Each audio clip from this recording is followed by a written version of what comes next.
I got early access for Assassin's Creed Mirage thanks to Ubisoft and finally got the time to create this wonderful video for you. There are plenty of tips that will make your playthrough much more easy and fun, so stick to me to not miss any of them. Feel free to add additional tips down below in the comments, but now let's start with the video. The first one is quite obvious, but before you move around the world and try to collect everything and try to unlock everything, follow the main storyline until you get to the quest branching out. After this quest is finished, you'll be able to unlock all the tools, skills you need and want, and then you're more free to collect, of course, also the rest of the collectibles in the world. After completing the quest branching out, I still recommend you to keep following the main storyline if you're into collecting, because at certain points you will see that in fortresses or specific places there are gear chests, lost books, enigmas, and you will end up there anyways throughout the story. So don't go there before, you will save yourself a lot of time, go there by the story, and then you will collect the stuff anyways. Since we're talking about collectibles, use Enkidus more intensively to spot the collectibles you're looking for. Specifically, these artifacts and the mysterious charts are quite difficult to find without Enkidus' help, because if you use them, you will realize, okay, I can see the lights on the horizon and I can see there is any art or any type of collectible. On top of that, you're able to buy treasure maps from the cartographer. He is located in the round city, pretty close to the southern viewpoint from the round city in the southeast, and there you can buy treasure maps for gear chests, enigma riddles, or lost books. For any other collectibles, he doesn't have any maps, unfortunately. What you need to give him scholar tokens for each treasure location. You ask yourself now, how can I get scholar tokens? Well, by completing specific tasks or by bringing back lost books to the House of Wisdom in Abbasia.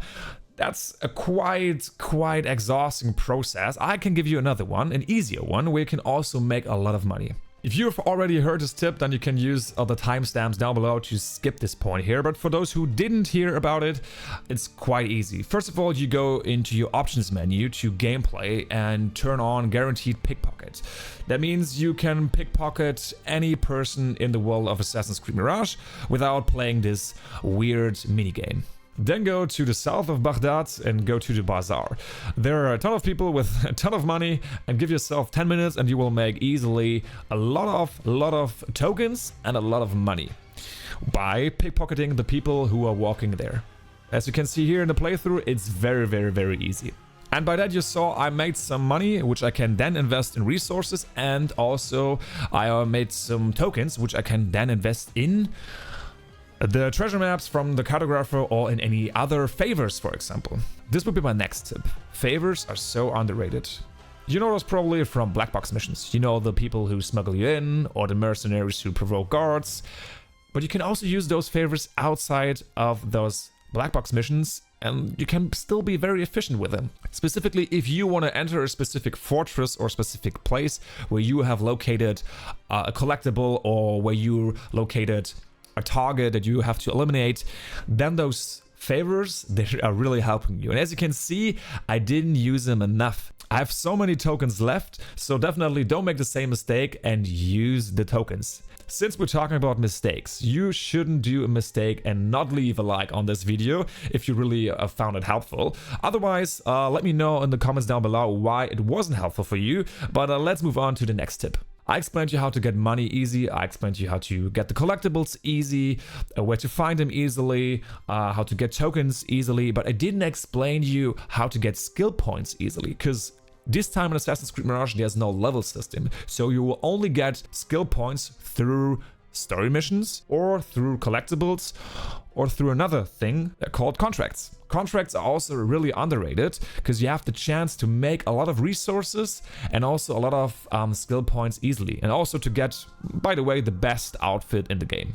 You will find those contracts inside the assassin bureaus, and they are not generic. They have a specific storyline as well, which is connected to the main storyline a bit. But I don't want to spoil you, I just want to tell you that you also get skill points for certain contracts. The contracts are also connected to the main story, as I told you. That means you have to advance a bit to do the last contracts. It can be at a certain point, if you don't finish enough from the story, that you can't do more contracts and you have to wait until you get your the next chapter of the story to do the next contract. Once you finished all the contracts, you have a lot of resources, a nice outfit, nice weapons, but also a lot of skill points.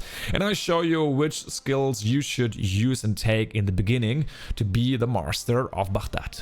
To get the first strong skill in my list, you need to have at least 8 skill points. 5 to unlock the previous skills, and then 3 to unlock the skill itself, knife recovery.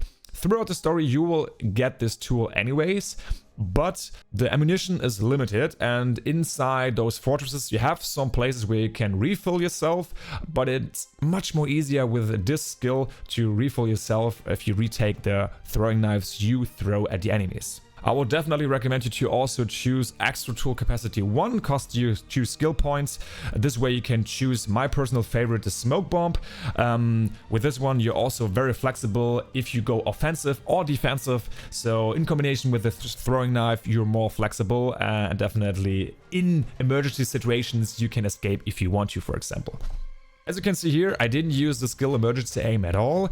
In my opinion, it's too expensive to unlock the skill, and I had other opportunities and possibilities to detect the enemies around me, which in my opinion was more helpful. But you can tell me your skills and tools down below in the comments. Would really be interested in what you chose in the beginning. The next branch I would unlock is the Phantom branch. You need just 6 skill points to unlock 3 skills. First of all, one that you get less damage if you fall down while doing a roll. And of course, the most important skill here is Chain Assassination.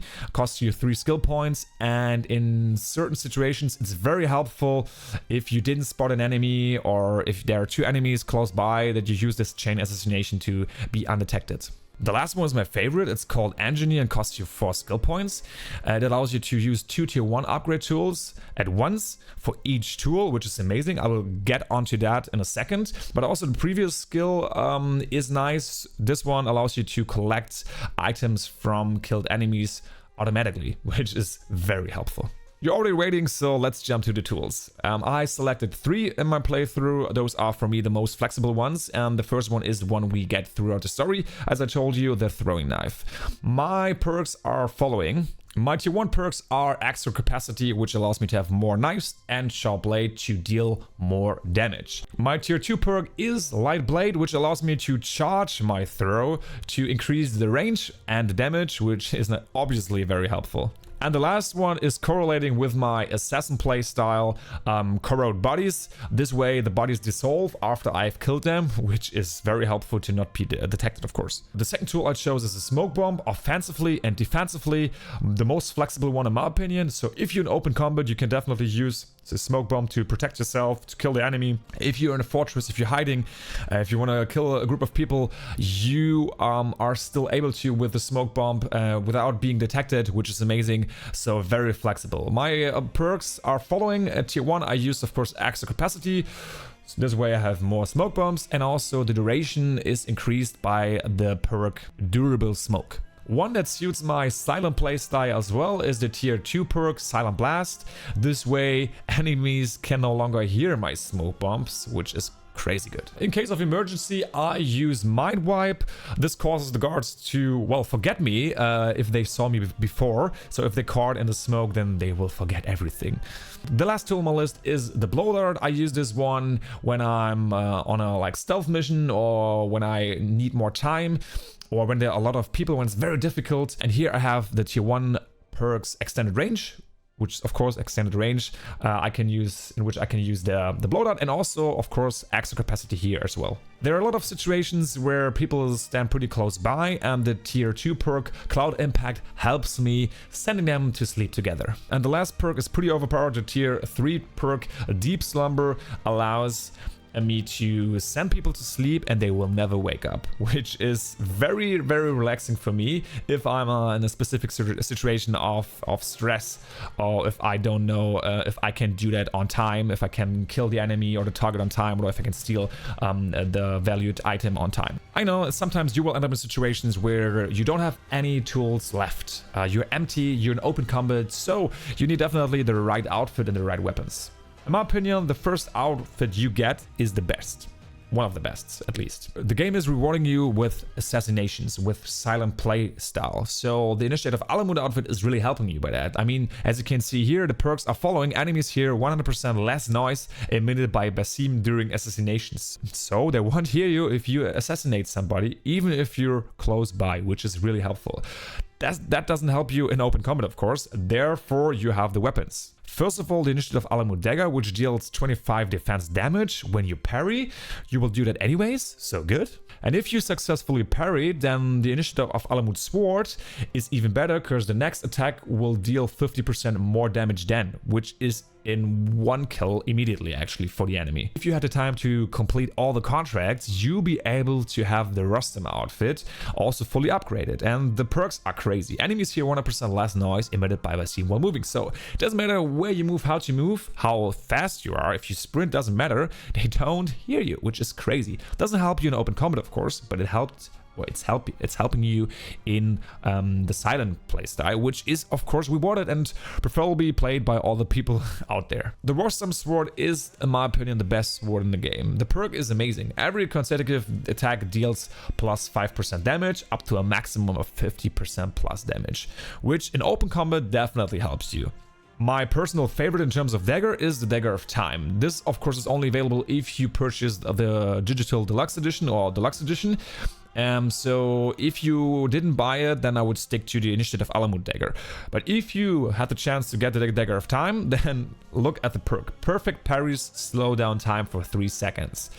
And if you combine that with the perk that every consecutive attack deals plus 5% damage up to a maximum of 50%, you will kill this enemy pretty easy. You can also combine this Dagger of Time with the Sword Initiate of Alamut, which is also nice. The next 2 tips are a small reminder. First of all, that you should definitely subscribe to this channel if you don't want to miss out on Assassin's Creed videos, lore or guides, anything, then you're at the right place. But use your tools actively, always, in open combat. If you on a mission, if you just sneak around, use your tools actively. Because when I was playing and starting the game a week ago, I entered the game with the Valhalla mentality. So I only had, you know, like the skills or like the fighting mentality in my head, but I didn't thought of, okay, how can I use the skill to prevent the enemy from killing me? Like I did here, for example. I was fighting a big enemy, but I didn't think through. I didn't think of, hey, I can use the smoke bomb inside open combat to then assassinate or attack the enemy from behind. The other reminder is use the assassin focus. If you upgraded the assassin focus, this is amazing. This is an easy way to get through missions. It's an easy way to get through fortresses like butter. So it's amazing. Use this skill and that's it basically. But one more thing. You have a lot of tips now, and you probably will master Assassin's Creed Mirage pretty easily. I'm sure about that. But what you didn't master yet probably is to get the ESO outfit pretty easy and fast. And if you want to do that, check out my next video and I will see you there. And if not, I will see you in the next video. Thanks for listening. See you next time.